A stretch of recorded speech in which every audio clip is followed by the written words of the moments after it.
he had no ability to do contractions.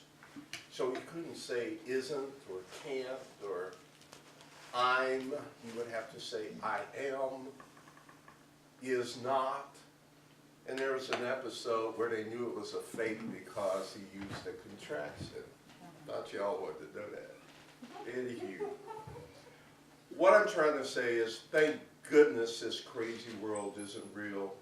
Because, once you get over the shock of even addressing and getting outside the box enough to even consider this radical premise, after a while you start to see it has some benefits. What'd you find out? Okay. You'll start to see that it has some benefits. Because if this were real, there'd be no hope. How long have we been trying to fix this world so that it operated off of fairness and equality and abundance, and there were not always the haves and have-nots, but there was more of a balance toward opportunity, toward happiness, toward freedom?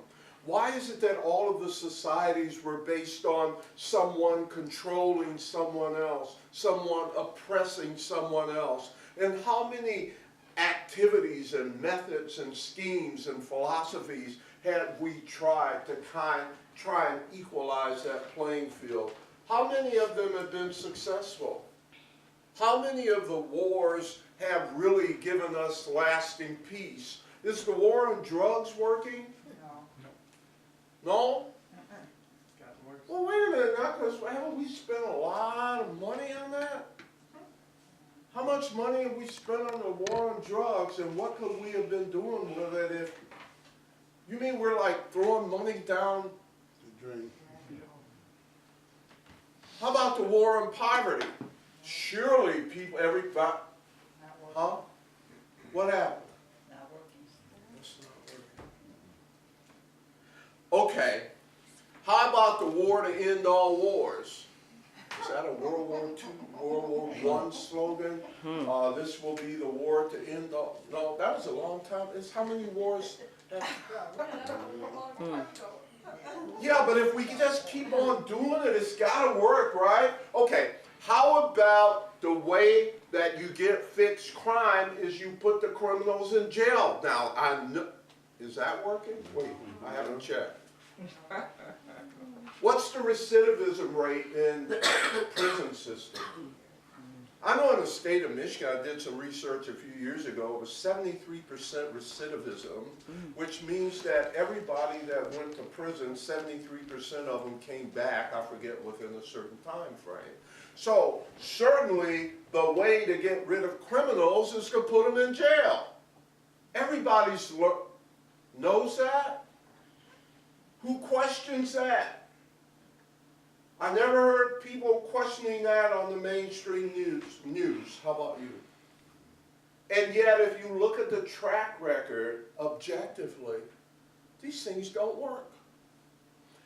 And when will they work based on the track record? Okay, let's take one more. The practice of medicine is probably, formally, 3,000 years old. So, at the pace that we're going, when will everyone be healthy all the time? Okay, make it easier. At the pace we've been going, when will doctors be healthy all the time? At the pace we're going, pretty soon nobody will die anymore. Because we know, huh? No one will be living anymore.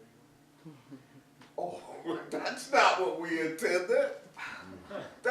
Practice of medicine.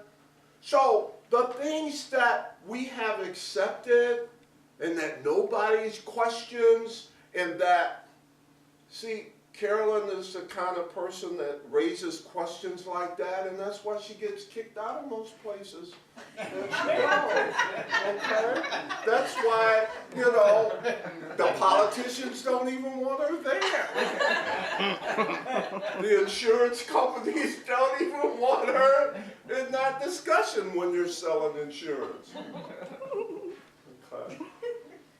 Okay, when they're talking about how to protect yourself, you buy an insurance policy. And she would say, no, you already have a policy when you trust in God. That's my protection. It's kind of a holistic approach. It takes care of everything. Kind of like the munchkins that didn't have to do anything. They just kind of have fun all day. Well, you can't have fun all day. That's lazy. Who told you having fun all day is lazy? Don't ask it. Okay, so what I wanted to just kind of reiterate in this segment, that A Course in Miracles is not the only spiritual treatise or in generally authoritative source that says that this is an illusion. Thank God it's an illusion, and that everybody's okay. Wouldn't that make you happy? Isn't that good news? Who's not happy right now? Who's going, yeah, but? The ego. Awesome! Okay, that is what the ego does. How many of you have found that every time you think you find the answer to something, it leads to another question? Who set it up that way? The ego. She's the ego. Do not, you're in a position where you have discovered. Okay, you're in this position, what is the expression where you're caught? The ego is caught. So I didn't say you can control it yet, but I want you to see the broad scope at which it operates. And it's all planned. What is the motto, the ego's motto, Course in Miracles students? Secret do not find. You ever find your life like that? You keep looking for the way to success, and when you find it, it lets you down ultimately. Remember when if you had that new car or that new house that you lived happily ever after, and it never happened, did it? Seek, but do not find. And so while it's pointing you in the direction that what you're looking for isn't, you never discover where it is. And in the meantime, he controls your insanity. Why does the ego want to control you? If you're gone, he's gone. Because if you ever discover the trick, you'll stop believing in it. And when you stop, remember how you used to say something, but you had to knock on wood? You don't have to knock on wood. It has no power. The only thing that's sustaining this insane misperception of ourselves is that we fuel it by believing it, by thinking that it's real. And so it pops out of the quantum field and manifests. So if you want to start to get rid of your ego, let's stop believing it has power. And then one of our segments later, I'm going to show you how to take the ego and manage it to work to your benefit. Change its purpose, okay? Rachel? You go first, you. Okay? I have heard the saying that at best the ego is suspicious, at worst it's vicious. That's its only range. That's the one that questions everything. And the Course says that the ego analyzes and the Holy Spirit accepts. And you're saying the ego's entire range is from suspicious to vicious. And you really get to it, it's going to get downright vicious with you. Well said. So ego will make you feel like you're in a cat and mouse chase. Exactly. Or it'll make you feel like you're in a war and it's important for you to win.